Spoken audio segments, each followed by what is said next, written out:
लूका का 14वां अध्याय हमने पढ़ा 16 से और 24 पद तक, और पहला पतरस उसके हमने दूसरे अध्याय का 9 और 10 पद पढ़ा है। आज हम इस बात पर फोकस कर रहे हैं कि परमेश्वर ने हमें बुलाया है, और वचन कहता है कि बुलाए हुए बहुत हैं लेकिन चुने हुए थोड़े हैं।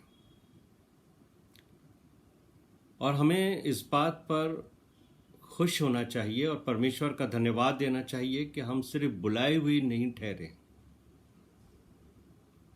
बल्कि परमेश्वर ने हमें चुन लिया है। जॉन 3:16 अच्छा लगता है।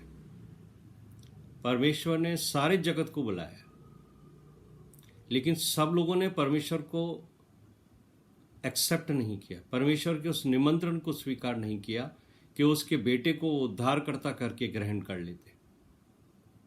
लेकिन आपने और मैंने किया है, इसलिए हम उन बुलाए हुए में से अब हम चुने हुए में आ गए हैं। और परमेश्वर की योजना मुझे और आपको आमंत्रित करके अपनी सेवा के लिए चुनना है। इसलिए नहीं बुलाया कि हमें सांसारिक आवश्यकताएं हमारी पूरी हों, हमें हर वो चीज मिले जिसकी हमें दरकार है। ये सही है कि परमेश्वर अपने बच्चों को हर उनकी आवश्यकता, उनकी जरूरतों को पूरा करता है, लेकिन हमारी लग्जरीज को पूरा करे, हम जैसा चाहें वो हमें दे, हम जो मांगे वो हमें तुरंत मिले, इस भावना से ऊपर आ जाइए। अगर आप इस भावना में हैं तो याद रखिए कि आप मूसा को फॉलो कर रहे हैं और व्यवस्था आपके ऊपर आएगी। आपको परमेश्वर ने चुना है, और जब आप अपने आप को चुना हुआ महसूस करते हो तो यीशु मसीह के इस दृष्टांत में जो भेद भरी बातें हैं वो मुझे और आपको आज कुछ सिखाएंगे। आपको परमेश्वर ने इसलिए चुना है कि आप प्रभु की प्रार्थना में प्रत्येक दिन ये कहते हो, हे प्रभु, जैसे स्वर्ग में तेरी इच्छा पूरी होती है वैसे पृथ्वी पर भी हो। तो पृथ्वी पर उसकी इच्छा पूरी कौन करेगा? वो जिन्हें उसने चुन लिया है। और जब वो चुनकर आपको अपने पास बुलाता है तो एक जिम्मेदारी भी देता है। और वचन कहता है कि पद परमेश्वर की ओर से मिलते हैं, लेकिन पद प्राप्त करने के साथ साथ एक जिम्मेदारी भी आपके ऊपर आती है। परमेश्वर हर व्यक्ति की योग्यता को जानता है, इसलिए परमेश्वर ने जब तोड़े बांटे हैं, क्वालिटीज आपकी अंदर डेवलप की है, तो आपकी बुद्धि मेरी शारीरिक क्षमता से नहीं है, ये परमेश्वर के अनुग्रह से हुआ है। और मुझे और आपको ये जानना चाहिए कि कोई भी ऊंचा और बड़ा पद तुरंत नहीं मिलता। यदि ये भावना रखकर हम उस पद को स्वीकार करते हैं कि ये बड़ा पद है और ये छोटा पद है, या हम ये सोचते हैं कि हमें जो कार्य परमेश्वर ने दिया है या पद दिया है इससे बड़ा काम हमें मिलना चाहिए था, तो याद रखिए मेरे प्रिय भाइयों और बहनों कि अगर हम छोटे से छोटी सेवा में भी अपने आप को सच्चा सेवक साबित नहीं कर पाए तो परमेश्वर हमें बड़ा नहीं देगा। और मुझे बहुत अच्छा लगता है, मैं यीशु मसीह के जीवन से नम्रता का पाठ पढ़ता हूँ और कोशिश करता हूँ कि मैं भी उसकी जैसे नम्र बनता चला जाऊँ। नम्र बनना और उस प्रक्रिया में जुड़े रहना कि परमेश्वर हमें नम्रता सिखाए, ऐसी परिस्थितियां हमारे जीवन में पैदा करे जहां हमारी नम्रता टेस्ट हो। ये प्रार्थना मुझे और आपको करनी चाहिए। एक दिन में हमारा स्वभाव नहीं बदलता, एक दिन में हम नम्र नहीं बन जाते, जो हमारे अंदर एक व्यक्ति बरसों से जीवित है, जो अपने आप को कुछ समझता है, उसको छोटा बनने में सिर्फ परमेश्वर के वचन की सहायता है। परमेश्वर ही हमें तोड़ते हैं, परमेश्वर ही हमारे पत्थर के हृदय को मांस के हृदय में बदलते हैं। इसलिए ये याद रखिए कि अगर प्रभु यीशु मसीह कहते हैं कि जो अपने आप को छोटा बनाएगा वो बड़ा किया जाएगा, तो इसको मैं इस दृष्टिकोण से भी देता हूं कि जो अपने आप को बड़ा बनाएगा वो छोटा किया जाएगा। और ये हम न सिर्फ मंडलियों में, सांसारिक जीवन में और हर स्थान पर देखते हैं कि जो अपने आप को बड़ा बनाने की कोशिश करते हैं वो थोड़े दिनों में घमंड की वजह से छोटे बन जाते हैं। परमेश्वर उनको निम्न स्तर पर ले आता है। वो ब्लेसिंग्स, वो पद, वो सब जो परमेश्वर देता है वो धीरे धीरे हमारे जीवन से दूर हो जाते हैं, क्योंकि हमने बड़े बनने की होड़ की है।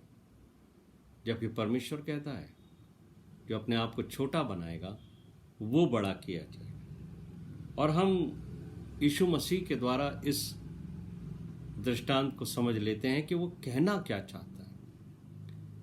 दरअसल लूका के 14 अध्याय के 15वें पद में ये बात किसी व्यक्ति ने कह दी कि धन्य वो लोग होंगे जो परमेश्वर के मेज के अंदर बैठकर स्वर्ग स्थानों पर उसके साथ आनंद पूर्वक भोजन करेंगे।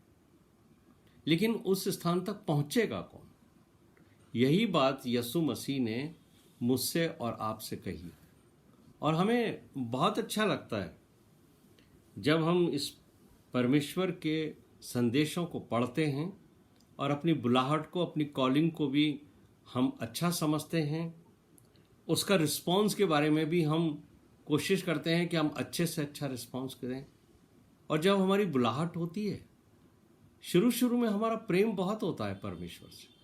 जब हम नए नए मसीह जीवन में आते हैं तो हम दिन में कई बार प्रार्थनाएं करते हैं, हम परमेश्वर के वचन को पढ़ते हैं, उससे लिपटे रहना चाहते हैं, उसे दूर नहीं होना चाहते हैं। लेकिन जब भी हम अपने जीवन में प्रेम की कमी को परमेश्वर के प्रति अनुभव करते हैं, सांसारिक कामों को हम ज्यादा ध्यान देने लगते हैं। जब भी आप किसी भी वस्तु पर ध्यान देने लगो परमेश्वर से ज्यादा, तो आप समझ लीजिए कि आप उस व्यक्ति को, उस कार्य को, उस वस्तु को परमेश्वर से ज्यादा महत्व देते हो। और वहीं से हमारे ऊपर से नीचे आने की परिस्थितियां पैदा होती। हमें ये तो बहुत अच्छा लगता है कि जब हम पतरस की पत्री को पढ़ते हैं, जब उसकी पहली पत्री को पढ़ते हैं, दूसरे अध्याय के 9वें पद में, हमें बहुत अच्छा लगता है। और हम कहते हैं हम चुने हुए वंश हैं, हम तो पवित्र लोग हैं, राजपदधारी हैं, परमेश्वर की हम निज प्रजा हैं। क्लेम करते हैं हम इस बात को, हमें अच्छा लगता है। लेकिन जब हम देखते हैं कि परमेश्वर ने हमें अपने लोगों में शामिल किया है, यानी अपना चुना हुआ वंश कहा है, तो ये वंश है क्या चीज? आपको मालूम है कि एक परिवार में एक पिता के द्वारा एक वंश चलता है। उस परिवार में बच्चों का जन्म होता है, फिर और बच्चे होते हैं, और इस तरीके से परिवार का वंश चलता रहता है। लेकिन हम जब कहते हैं स्वर्गीय पिता, हम उसके वंश के हैं, हम परमेश्वर के वंश के हैं, तो याद रखिए हम सब परमेश्वर के बेटे और बेटियां हैं। परमेश्वर के पास ग्रैंड चिल्ड्रन नहीं है, वो हमारा पिता है। और जब पिता अपने बच्चों को कोई कार्य देता है तो वो जानता है कि उनकी योग्यता क्या है। उसमें ना कोई छोटा है ना कोई बड़ा है, सबको परमेश्वर समान दृष्टिकोण से प्यार करते हैं, लेकिन वो हमारी काबिलियत भी जानते हैं, हमारी योग्यता भी जानते हैं। इसलिए किसी को 2 तोड़े मिलते हैं, किसी को 5 तोड़े मिलते हैं, किसी को 10 तोड़े मिलते हैं। लेकिन ये याद रखिए कि न्याय के दिन परमेश्वर हमसे हर उस चीज का अकाउंट लेगा जिस कार्य को उसने मुझे और आपको सौंपा है। तो सिर्फ इस दृष्टिकोण के अंदर हम इस बात को देखते हैं कि 15वें पद में जो मैंने आपसे बात कही कि धन्य वो है जो परमेश्वर के राज्य में रोटी खाएगा। ये अच्छा लगता है। मैं और आप भी इसी उम्मीद से जी रहे हैं कि एक दिन हम इस संसार को छोड़कर उस राज्य में प्रवेश करेंगे जो अनंत जीवन कहलाता है। लेकिन क्या बात है कि अनंत जीवन का निमंत्रण तो सबको मिला है, जो बुलाए हुए हैं, जिनको इनविटेशन देकर बुलाया गया है। मैं और आप वो लोग हैं जिन्हें परमेश्वर ने इनविटेशन देकर अपने राज्य में प्रवेश करने के लिए बुलाया है। तो जब इनविटेशन आता है तो हम बड़े खुश होते हैं, लेकिन जब वो दिन थोड़ा दूर होता है या वो तिथि दूर होती है तो बनिस्बत इसके कि हम उसकी तैयारी करें, उस भोज में, उस विवाह में शामिल होने के लिए जो यीशु मसीह का विवाह है, जिसके बारे में प्रकाशित वाक्य स्पष्ट कहता है कि बर्रे का विवाह आ पहुंचा है। और प्रकाशित वाक्य 19:7 में लिखा है उसकी दुल्हन ने अपने आप को तैयार कर लिया है। मैं और आप यीशु मसीह की दुल्हन का हिस्सा हैं, इसलिए हमें कॉल किया गया है, हमें चुना गया है, हमें निमंत्रण दिया गया है, हमें बुलाया गया है कि हम विवाह के भोज में शामिल हो। मेरे प्रिय भाइयों और बहनों, यीशु मसीह बहुत ही स्पष्टता से इस घटना को, इस दृष्टांत को, इस पैराबल को मुझे और आपको समझाते हैं और हमें इसको खोल लेना चाहिए। आप खोलिए मेरे साथ और हम इसकी थोड़ी स्टडी करते हैं। लूका रचित सुसमाचार और उसका 14वां अध्याय। और यहाँ पर हम देखते हैं कि इनविटेशन तो बहुत से लोगों को गया है। 16वें पद में किसी मनुष्य ने एक बड़ा भोज और बहुतों को बुलाया। इनविटेशन तो बहुत लोगों को दिया, मतलब ये कोई छोटा मोटा निमंत्रण नहीं है। और परमेश्वर चाहते हैं कि उनका जो स्वर्ग का राज्य है, अनंत जीवन, सबको मिले। इसलिए सबको इनविटेशन एक्सटेंड किया गया है। जिन्होंने उसको विश्वास से ग्रहण किया और बुलाए हुए लोगों में शामिल हो गए, इनविटेशन मिल गया, बुलाया गया है। लेकिन जब भोजन तैयार हो गया तब उसने अपने दास के हाथ आमंत्रित लोगों को कहला भेजा कि आओ, अब भोजन तैयार। इनविटेशन बहुत पहले एक्सटेंड हुआ है, लेकिन जब सब कुछ रेडी है तब परमेश्वर ने कहा अब आओ। लेकिन आगे हम क्या पढ़ते हैं, पर वे सबके सब क्षमा मांगने लगे। क्या मैं और आप उन लोगों में शामिल हैं जिनको परमेश्वर ने इनविटेशन दिया, बुलाया? और एक बात और है कि हमें तो चुना भी है, लेकिन चुनने के बाद हमारी क्या ड्यूटी होती थी? अगर हमने उसको नजरअंदाज करके संसार में, संसार की बातों में हम उलझ गए हैं, तो फिर हम अपने आप से परमेश्वर के राज्य में प्रवेश करने से अपने आप को वंचित करते हैं। और यहां पर हम इस बात को देखते हैं कि एक व्यक्ति कहता है 18वें पद में, पहले ने उससे कहा मैंने खेत मोल लिया है और अवश्य है कि उसे देखूं। क्या एक्सक्यूज है? सरासर ये झूठ है। मैं इसको झूठ इसलिए कहूंगा कि कोई भी व्यक्ति कोई भी प्रॉपर्टी खरीदता हो, कोई भी लैंड लेता हो, बिना जांच पड़ताल के, बिना उसको देखे कभी उसको खरीद नहीं लेगा।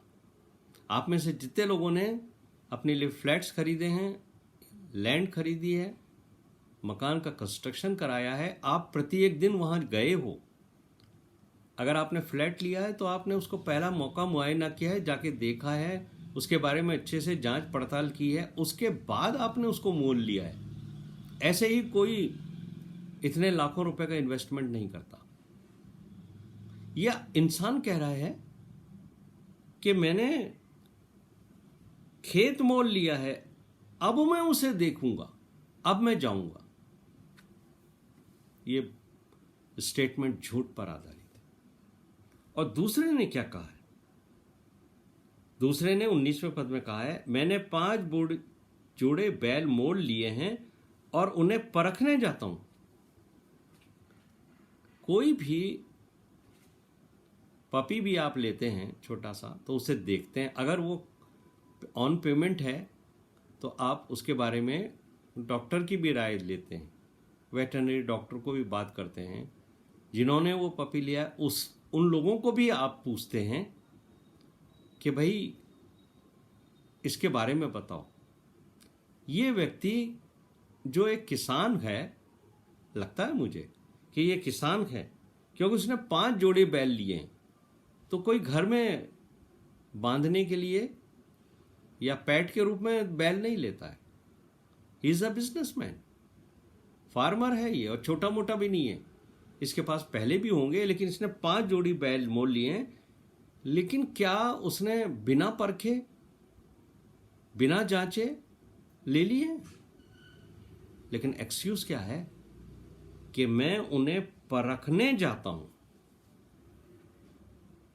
ये वो सांसारिक बातें हैं जब हम किसी इनविटेशन को एक्सेप्ट करने के बाद इनविटेशन को रिजेक्ट करते हैं और उसके लिए लेम एक्सक्यूजेस करते हैं, दूसरी बातों को की आड़ लेते हैं कि हम आपके निमंत्रण में शामिल इसलिए नहीं हो पाएंगे कि हमारे ये काम।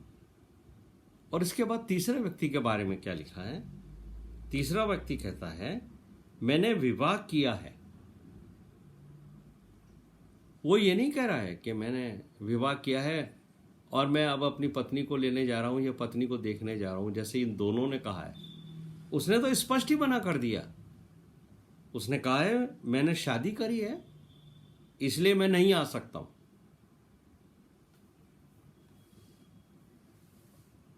मेरे प्रिय भाइयों और बहनों, यदि हम कहते हैं कि हम बुलाए हुए हैं, हम चुने हुए हैं, हम राजपदधारी हैं, हम ये हैं, हम वो हैं, और अगर अभी भी हम संसार की बातों को महत्व दे रहे हैं और परमेश्वर के द्वारा उन कार्यों को हम करने में असमर्थता प्रकट करते हैं, तो याद रखिए हम इनडायरेक्टली हमारे परमेश्वर को रिजेक्ट करते हैं, जिसने हमें बुलाया था और बुलाने के बाद उसने हमें चुना था। चुनकर अब वो पद देना चाह रहा है और हम कुछ और चाहते हैं, या तो हम बड़े पद चाहते हैं या हम कुछ और चाहते हैं। और उसकी वजह से हम कई बार ऐसे बहाने बनाते हैं कि हम इस मीटिंग में नहीं आ सकते, आज हमारा संसार में ये काम है। कभी हम चर्च के कोई काम के लिए, आपको मंडली के काम के लिए बोला जाता है, आप कहते हैं इस समय में मैं नहीं आ सकता, मेरा प्री अपॉइंटमेंट है। कुछ लोग दूसरे बहाने करते हैं, कुछ लोग कुछ बहाना करते हैं, कुछ लोग पेरेंट्स का बहाना करते हैं, कुछ लोग कहते हैं आज संडे है, आज ही का दिन रेस्ट के लिए मिलता है, आज मुझे कुछ डोमेस्टिक वर्क करने हैं, शॉपिंग करनी है। कुछ लोग अपनी वाइफ को प्लीज करना मांगते हैं, जैसे ये व्यक्ति है। लेकिन परमेश्वर का वचन मुझे और आपको एक बात स्पष्ट तौर से कहता है, यीशु मसीह ने साफ कहा है। अगर हम इन अध्यायों को ध्यान से पढ़ेंगे, लूका की आप स्टडी करिए, लूका की जो गॉस्पेल है वो आपके सोचने समझने और आपके चरित्र को बदल देगी।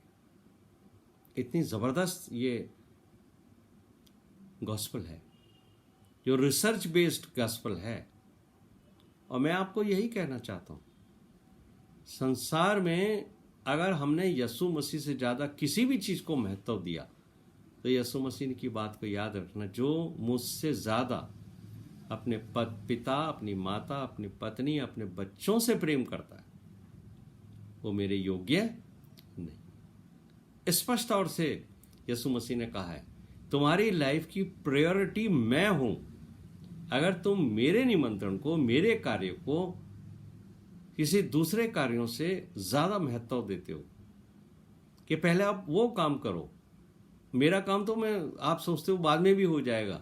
कई बार हम सोचते हैं, पद हम ले लेते हैं, मंडली में भी, चर्च में, किसी सोसाइटी में, किसी ऑर्गेनाइजेशन में, हम सोचते हैं ये काम हम बाद में कर लेंगे। पद लेते हुए हम सबसे आगे की लाइन में खड़े होते हैं, चाहते हैं कि वो पद में मिले। सांसारिक रूप से हम कई बार इलेक्शन भी लड़ते हैं, लेकिन जब पद मिल जाता है तो उस काम को जो उस पद के साथ जुड़ा हुआ है उसको हम व्यर्थ समझने लगते हैं। और जब आप परमेश्वर के काम को व्यर्थ समझने लगते हो, उसको आप सेकेंडरी समझने लगते हो, तो याद रखिए कि आप और मैं, यदि हम परमेश्वर के काम को सेकेंडरी करते हैं, संसार के काम को प्रथम करते हैं, तो हम परमेश्वर के योग्य नहीं। और यहाँ पर जो बात मुझे और आपको अच्छी तौर से समझ लेना चाहिए,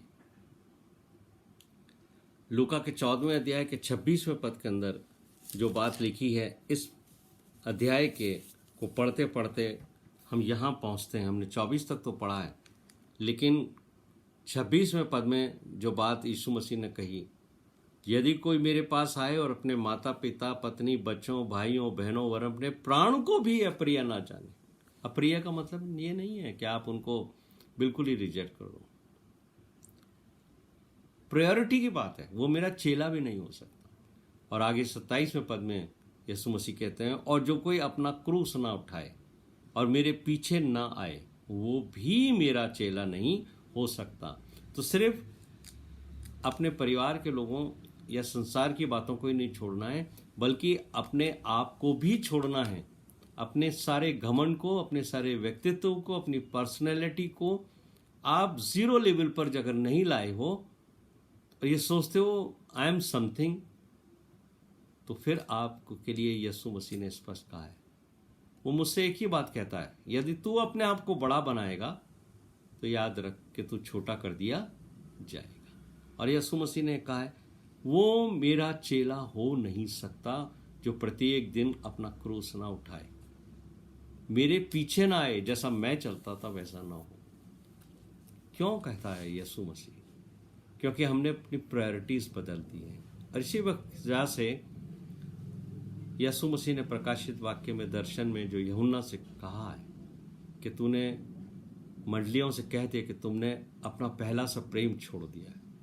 और आज यही स्थिति है हमारी, इसलिए हम यीशु मसीह के से दूर होते जा रहे हैं, उनके उसके उस कामों से दूर होते जा रहे हैं। लेकिन हम ये भूल रहे हैं कि हमारी जो कॉलिंग है, हमारा जो चुनाव है, वो अनंत जीवन का वारिस होने के लिए चुना गया है। क्योंकि हम परमेश्वर को अब अपना पिता कहने लगे, उसका वंश कहने लगे हैं। लेकिन यदि एक पिता के साथ उसके आज्ञाओं पर व्यक्ति नहीं चलता है, तो परमेश्वर उसको वारिसान की लिस्ट में से, एक संसारिक पिता भी अपने बच्चों में से वारिस हटा देते हैं। परमेश्वर का न्याय जो है, उस दिन तक हम लोग अगर उस योग्य ना ठहरे तो वारिसान की लिस्ट में से हम हट जाएंगे। और मुझे और आपको इस बात को समझना चाहिए कि परमेश्वर ने हमें क्यों बुलाया है, किस काम के लिए बुलाया है, क्यों चुना है, किस काम के लिए चुना है। और पहला पतरस 4 अध्याय उसके 10वें पद के अंदर क्या बात लिखी है, ये भी मैं और आपको पढ़ना चाहिए और उसको समझना चाहिए। मैं आपके लिए पढ़ देता हूं। पहला पतरस 4 अध्याय उसके 10वें पद में लिखा है, जिसको जो वरदान मिला है वो उसे परमेश्वर के नाना प्रकार के अनुग्रह के भले भंडारियों के समान एक दूसरे की सेवा में लगाए। स्पष्ट बात करिए, परमेश्वर ने तोड़े दिए हैं, उसको परमेश्वर की सेवा के लिए लगाना है। और पौलुस यहाँ एक बात और कहते हैं, इफिसियों के 4 अध्याय के 10वें पद में, ये और स्पष्ट बात है। इफिसियों का 4 अध्याय उसके 10वें पद में,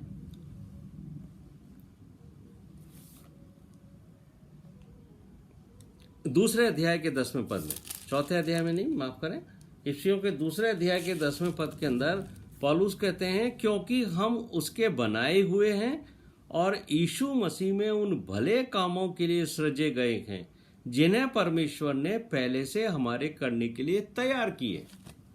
मेरे और आपको परमेश्वर ने भले कामों को करने के लिए सृजा है, बुलाया है, चुना है भले काम करने के लिए।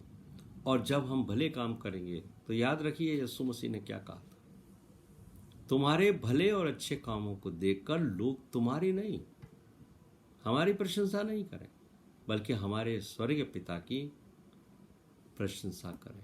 और अगर आप परमेश्वर का कोई कार्य करते हो किसी भी पद पर और लोग आपकी प्रशंसा करते हैं और आप उसको एक्सेप्ट कर लेते हो, तो रिवार्ड आपको मिल गया। फिर आपको परमेश्वर की तरफ से कोई रिवार्ड नहीं मिलता, क्योंकि हम जब लोग हमारी प्रशंसा करते हैं तो हम बहुत खुश होते हैं, फूल जाते हैं हम, और हमें लगता है कि ये काम तो हमारे बगैर हो ही नहीं सकता था। लेकिन याद रखिए परमेश्वर का वचन मुझे और आपको कई बातों के लिए वार्न करता है, उत्साहित भी करता है। और जो बात यहाँ मेरे को और आपको समझना चाहिए कि परमेश्वर का कार्य कभी रुकता नहीं है, किंतु हमें बहुत सारे लोगों में से परमेश्वर ने चुना है कि उसकी सेवा करें। इसलिए छोटे बालकों को भी वो अपनी सेवा के लिए बुला लेता है। और परमेश्वर का वचन कहता है यदि तुम चुप रहे तो ये पत्थर चिल्ला उठेंगे। यदि हमने उस निमंत्रण को स्वीकार नहीं किया तो परमेश्वर दूसरों से इस सेवा को कराएगा। और ये जो बात वर्ड शब्द लिखा है पत्थर चिल्ला उठेंगे, मेरे प्रिय भाइयों और बहनों, हम पत्थर हैं, हम अन्य जातियों में से आए हैं, हम यहूदी नहीं है, इस्राएली नहीं है, हम अब्राहम की संतान में से नहीं आए हैं। अब्राहम की संतान को परमेश्वर ने पहला निमंत्रण दिया है। जब वो लोग नहीं आए, उन्होंने यीशु मसीह को स्वीकार नहीं किया, तब परमेश्वर ने क्या कहा, लूका के 14वें अध्याय के अंदर यही बात स्पष्ट तौर से मुझे और आपको बताई गई है कि जब उन्होंने उस निमंत्रण को स्वीकार नहीं किया जो प्रथम उनको भेजा गया था, आओ और इस विवाह के भोज में शामिल हो, जो उसके पुत्र यीशु मसीह जो बर्रा है उसका विवाह है, तब परमेश्वर ने क्या कहा, देखिए 21वें पद में, तब दास ने आकर अपने स्वामी को ये बातें कही। तब घर के स्वामी ने क्रोध में आकर अपने दास से कहा, यदि हम परमेश्वर के कामों को सेकेंडरी कर देंगे और बाद में हम करने का विचार करेंगे तो परमेश्वर को हम रिजेक्ट करेंगे, उसका क्रोध हम पर आएगा। ध्यान रखिए, आपकी लाइफ की प्रायोरिटी यीशु मसीह होना चाहिए। और अगर आप संसार के किसी भी काम को पहला करते हो तो परमेश्वर का क्रोध आएगा, जैसे उन लोगों पर आ रहा है जिन्होंने उसको रिजेक्ट किया। आगे क्या लिखा है, अपने दास से कहा, नगर के बाजारों गलियों में जाकर तुरंत जाकर कंगालों, टुंडों, लंगड़ों, अंधों को यहां ले आओ। हम हैं, हम अंधे थे, लेकिन परमेश्वर ने हमें उन अंधकार से निकालकर ज्योति में लाया। हम योग्य नहीं थे कि अपने आप को संभालते, लंगड़े थे हम, लेकिन परमेश्वर ने हमें टांगों में ताकत दी कि हम खड़े होकर अब उसके नाम से चलते फिरते हैं। हम कुछ नहीं थे, तुच्छ थे, अन्य जाति के थे, लेकिन परमेश्वर की दया है कि उसने बुलाया है। और क्या कहा उसने, दास ने फिर कहा, हे स्वामी, जैसा तूने कहा था वैसा ही किया, फिर भी जगह है। यानी परमेश्वर बार बार निमंत्रण देता है और लोगों को भी निमंत्रण देता है, वो आए ताकि भोज का जो घर है, परमेश्वर का जो घर है, वो भरा होना चाहिए। लेकिन यहाँ 23वें पद के अंदर एक ट्रांसलेशन की समस्या है, वो भी मैं आपको बता देता हूँ। कई बार इससे प्रभावित होकर बहुत सारे गलत काम भी हो गए। स्वामी ने दास से कहा, सड़कों पर बाड़ों की ओर जाओ और लोगों को विवश करके ले आओ। ये जो वर्ड है विवश करके, ये बहुत मिसअंडरस्टूड हुआ है और आप इसको गलत मत समझिए। इसको विवश करने को परमेश्वर कभी नहीं कहता है कि विवश करके लोगों को मेरे घर में लाओ। किसी को विवश नहीं करेगा परमेश्वर के स्वर्ग के राज्य में प्रवेश करे। और यही हमारे ट्रांसलेशन की समस्या है। और अगर आप इंग्लिश की बाइबल भी पढ़ते हो तो वहाँ पर एक वर्ड का इस्तेमाल किया गया है, कंपेल देम टू कम इन। ये जो कंपेल वर्ड है ये आपको किंग जेम्स वर्जन में भी मिल जाएगा, कई वर्जन में मिल जाएगा। और ये जो कंपेल वर्ड है इसकी वजह से जब इंग्लैंड में या दूसरे स्थानों पर मसीही क्रिश्चियनिटी को एक स्टेट रिलीजन के रूप में एक्सेप्ट कर लिया गया, तो ये इतिहास इस बात का गवाह है कि क्रिश्चियंस लोगों ने, क्रिश्चियंस राजाओं ने, क्रिश्चियंस लीडर्स ने पूरी दुनिया में बहुत लोगों पर अत्याचार किया। इस एक शब्द की वजह से लोगों को कंपेल किया कि वो स्टेट रिलीजन को एक्सेप्ट करें और फोर्सली उनको कन्वर्ट किया।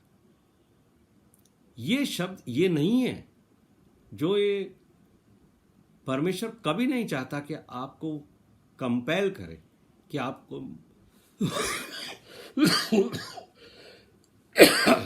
परमेश्वर किसी को कंपेल करने के लिए नहीं कहता, लेकिन इस एक वर्ड की वजह से लोगों ने मसीही धर्म को जबरदस्ती मानने के लिए लोगों पे अत्याचार किए और जिन्होंने नहीं माना उनके साथ मारपीट करी। आज भी बहुत सारे ऐसे हमारे भाई हैं जो इस पद की आड़ में ये बात के पूरी कोशिश करते हैं कि लोगों को कंपेल करें कि वो मसीह धर्म को एक्सेप्ट करें, जबकि परमेश्वर का जो ओरिजिनल वर्ड है वो है अर्ज। इंग्लिश में शायद न्यू लिविंग ट्रांसलेशन में ये है वर्ड, अर्ज एनीवन टू कम। परमेश्वर ने अपने लोगों को भेजा, अर्ज करो लोगों को, निवेदन करो उनसे, कहो आओ, अभी भी द्वार खुला है। और यही है प्रभु की भावना कि वो हमसे आखिर समय तक कहेगा कि द्वार खुला है, द्वार मैं हूं, अभी भी तुम प्रवेश कर सकते हो। लेकिन बहाने मत बनाओ, मुझे अभी ये काम करना है, मुझे अभी वो काम करना है, मैंने ये काम बाकी रह गया मेरा। बल्कि मैं तुमसे कहता हूँ अनंत जीवन का द्वार आज भी खुला है। मेरे प्रिय भाइयों और बहनों, परमेश्वर मुझे और आपको बुलाता है। यीशु मसीह को उसने भेजा, अपने बेटे को भेज दिया, उसने हमें बहुत सारे निमंत्रण दिए, कई दृष्टांतों से सिखाया, अपने लहू को बहा दिया, हमारे पापों को भी क्षमा कर दिया। लेकिन उसके बाद भी अगर हम बुलाए भी ठहरें और उस भोज में शामिल नहीं हो पाए तो याद रखिए कि फिर हमारे लिए वो दरवाज़ा हमेशा के लिए बंद हो जाएगा जो अनंत जीवन का द्वार है। आइए हम प्रार्थना करें। हमारे जीवित महान और अत्यंत दयालु स्वर्गीय पिता, आपका धन्यवाद करते हैं कि आपने इस दृष्टांत के द्वारा हमें समझा दिया है कि हम प्रभु सब बातों को छोड़कर सबसे पहले प्रभु आपके पास आएं और आपको प्रथम स्थान दें और अनंत जीवन में प्रवेश करने के लिए अपने आप को तैयार करें। सारा आदर और सारी महिमा आपको देते हैं और इस लार्जर फैमिली ग्रुप के लिए हम यही प्रार्थना करते हैं कि हम में से एक भी व्यक्ति ऐसा ना हो जो प्रभु आपके निमंत्रण को ठुकरा कर संसार के कामों में उलझ जाए। सारा आदर सारी महिमा आपको देते और ये विनती हमारे उद्धारकर्ता प्रभु यीशु मसीह के नाम से मांगते, जिसने कहा जब तुम दुआ करो तो कहो, ऐ हमारे बाप तू जो आसमान पर है, तेरा नाम